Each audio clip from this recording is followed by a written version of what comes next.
Hello and welcome to Ticket Booth to Vocal Booth. I'm Brandon and I know what you're thinking. Who's this guy? You don't look like Jeff.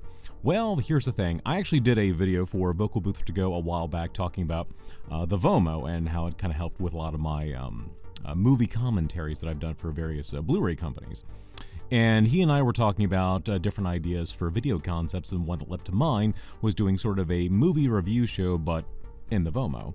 And so that being said, maybe every 2 weeks or so we'll kind of go over a new film and I'll just give my personal thoughts on it, take some of my film expertise into account, which sounds slightly arrogant. Yeah, so just a little quick intro. And obviously, if you would like more information on the VOMO, stay tuned to the end of the video. Let's get to it. So first episode intro aside, today we're going to be reviewing John Wick Chapter 4, which just came out not too long ago.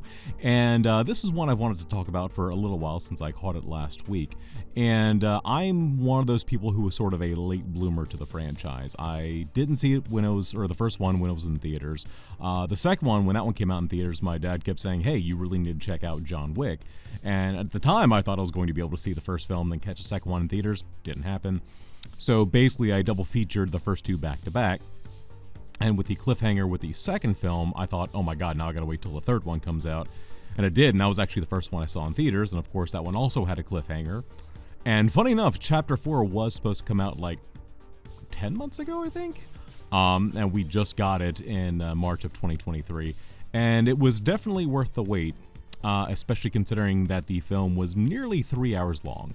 And that's one thing I want to bring up in the review as well. But that being said, overall, what did I think of this? I personally enjoyed it. Spoiler alert. This is one of the few franchises of any kind, action, horror, comedy, what have you, where and it seems like the critics too, thought that each film got better. And it's really weird that and rare that a fourth film in a series feels like the best film, and it's highly earned.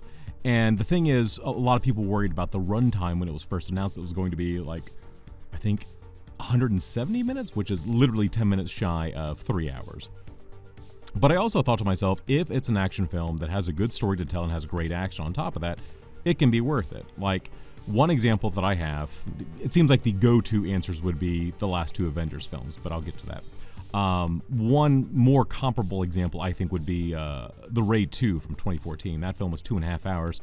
I saw that 4 times in theaters, and it always went by in a flash for me because the pacing was so good, the action was amazing, and the funny thing is, John Wick 4 had a similar vibe to it. This action story that started off small with the previous film, well, not direct previous in regards to John Wick, but the first film, I should say, and then expands into this giant epic action saga by, a later film in the series.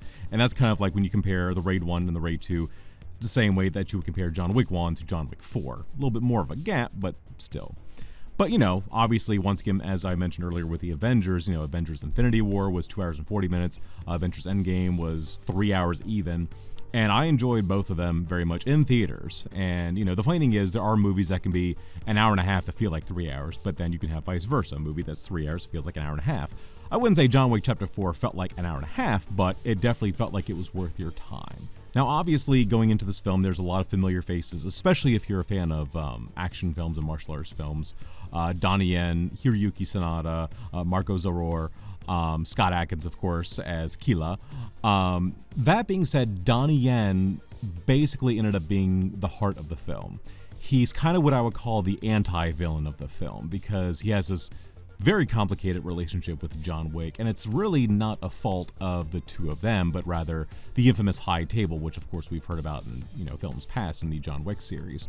And I wouldn't say Donnie Yen carries the film. Obviously, it's still Keanu's through and through. But Donnie Yen adds a much-needed heart to it while also still being, the commanding action actor that he typically is.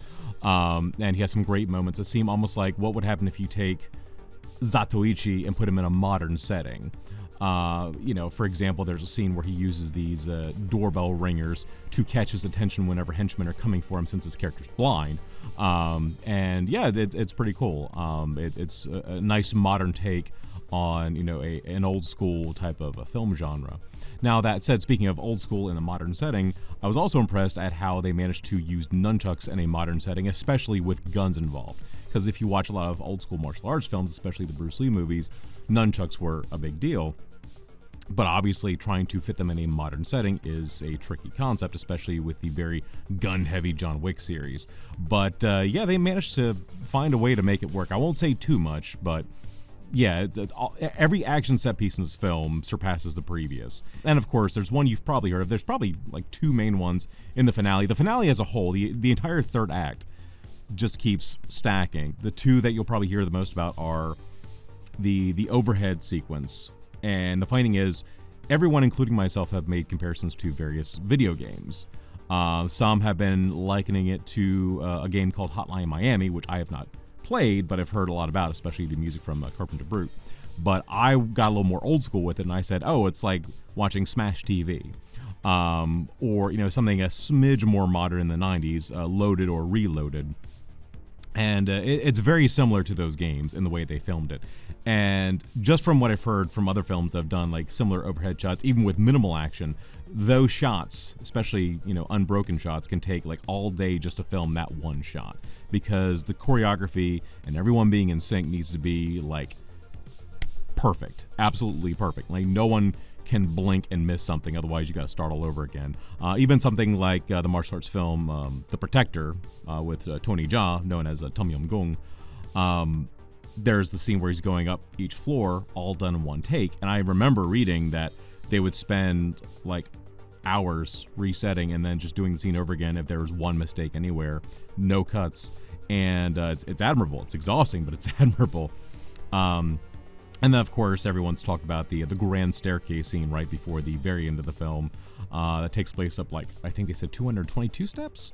And there's an amazing stair fall. I'm not going to say with who, but you're gonna cringe watching it. It's very impressive. And apparently it was all a practical effect. No trick editing, no CG, nothing. It's a literal fall down 200 plus steps. And the stuntman lived to tell it. So I won't give away the final finale, as redundant as it sounds, but it's something that I feel like it would have made both Sergio Leone and Ennio Morricone proud. Even with some of the music in this scene, you could tell that they were inspired by spaghetti westerns, and that's what I loved about all the John Wick films, not just 4, but especially 4.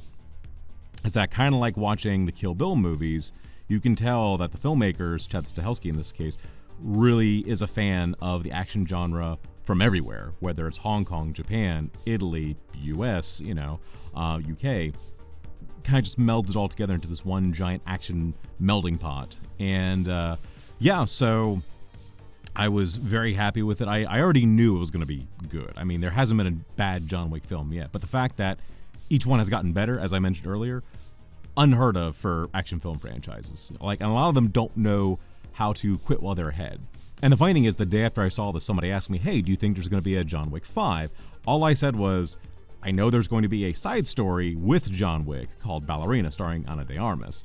And the funny thing is, there's a poster. I might show it on the screen real quick. I don't know if this is like an official poster or if it's just a fan made. Either way, it's a very appropriate poster for that world. And if you've seen Ana de Armas in No Time to Die, the last James Bond film, you know that she's going to be perfectly suited for this. So I'm very excited to see that. Apparently, it's coming out next year, so I know that much. I know that will be the next John Wick story. As this is our first episode, I'm going to be very cut and dry with the way that we're going to rate movies on here. We're not going to use stars. We're going to use VOMOs. So, if you get a full VOMO, then, you get the VOMO on the stand. If it's a half VOMO, it's a VOMO with no stand. Now, that being said, how many VOMOs would I rate John Wick Chapter 4? Easily 4.5 VOMOs out of 5. It's funny because if I had to rate the older films, I would say the original is 3.5 out of 5. 2 and 3 I'd probably put on an even keel at 4 out of 5, and then this one I would say is 4.5 out of 5. To be fair, the one stipulation I would add would be that it almost felt like a 4 out of 5 until the ending. The ending, I think, gave it that extra bump for the extra half VOMO.